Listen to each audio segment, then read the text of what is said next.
सुप्रभात बच्चों।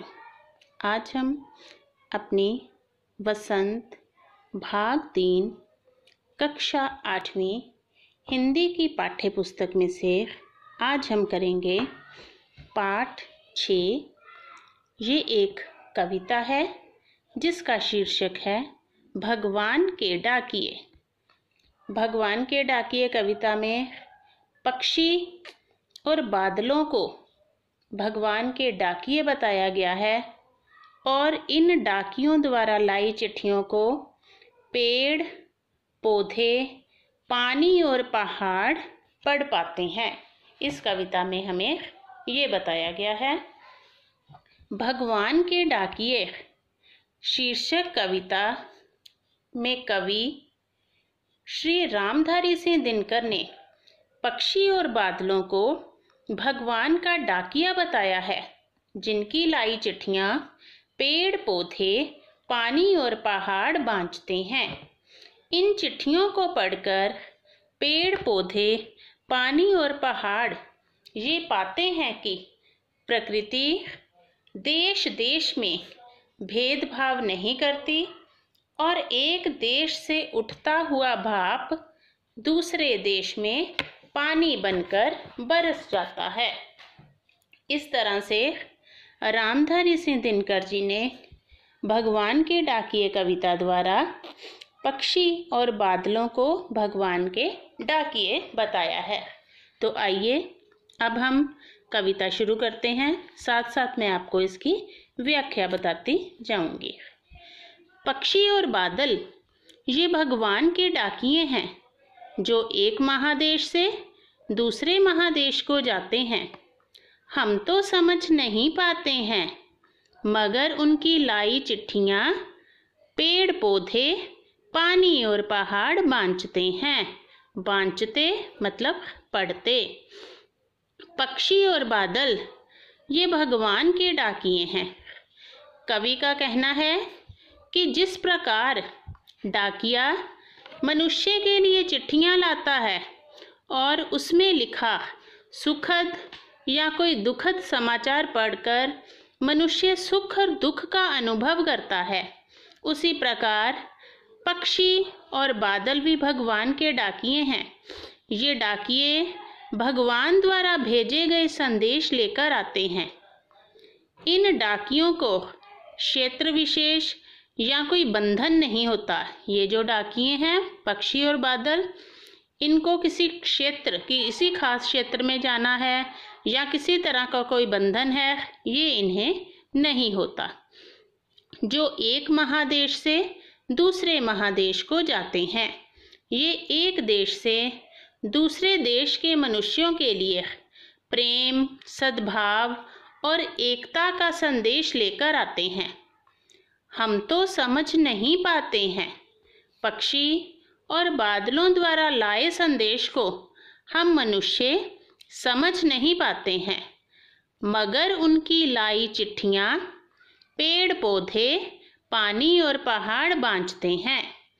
लेकिन उनकी लाई चिट्ठियों का संदेश पेड़, पौधे, पानी और पहाड़ पढ़ते हैं। इनको पढ़ने वाले पेड़, पौधे, पानी और पहाड़ इन्हीं के संदेशों के अनुसार ही अपना व्यवहार, अपना काम करते हैं। नेक्स्ट पैरा है, हम तो केवल ये आंकते हैं कि एक देश की धरती दूसरे देश को सुगंध भेजती है और वह सौरभ हवा में तैरते हुए पक्षियों की पंखों पर तिरता है और एक देश का भाप दूसरे देश में पानी बनकर गिरता है। आंकते मतलब अनुमान लगाना, सौरभ सुगंध, तिरता तैरता। हम तो केवल ये आंकते हैं कि एक देश की धरती दूसरे देश को सुगंध भेजती है। पक्षी और बादलों द्वारा लाई गई जिन चिट्ठियों को मनुष्य नहीं पढ़ पाते हैं, उसे पेड़, पौधे, पानी और पहाड़ पढ़ते हैं। इन चिट्ठियों से प्राप्त प्रेम, सद्भाव और एकता का संदेश ये पेड़ पौधे पहाड़ बिना किसी भेदभाव के अपने देश में ही नहीं दूसरे देशों में भी पहुंचाते हैं। जैसे ये किसी भी देश में पक्षी चले जाते हैं। हम मनुष्य केवल ये अनुमान ही कर पाते हैं कि ये धरती अन्य देशों को सुगंध भेजती है। वास्तव में प्रकृति ऐसा करके भेदभाव को छोड़ने का संदेश देती है।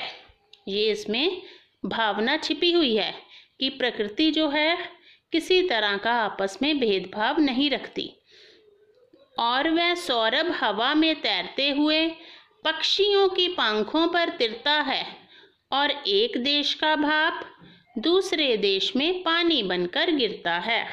धरती द्वारा भेजा गया सुगंध हवा में तैरते हुए पक्षियों के पंखों पर तैरता हुआ देश की सीमाओं का बंधन तोड़कर किसी अन्य देश के वातावरण में किसी दूसरे देश में घुल मिल जाता है।